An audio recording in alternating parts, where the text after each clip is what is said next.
do you create a deal? Step 1, hover over this phone book looking icon, head over to deals by clicking on this.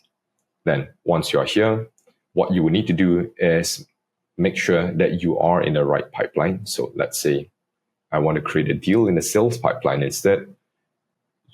I've changed it to the sales pipeline, confirming that it's showing the right pipeline. Click create deal.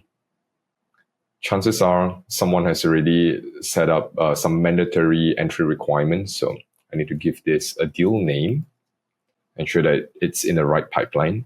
If there is no asterisk, this is not mandatory. So I do not need to fill up amount, billing contact, and competition. Deal stage, it is going to be in the first stage. But here are some other mandatory properties for me to fill out. So I'm just going to select something. And once I've populated every mandatory properties, then this button will turn orange and I can click create. But in terms of best practice, it's always good to associate your deal with a contact record, the person that you are working with for this deal and the company that this deal belongs to.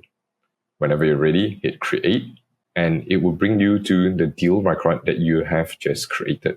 And that is how you create a deal.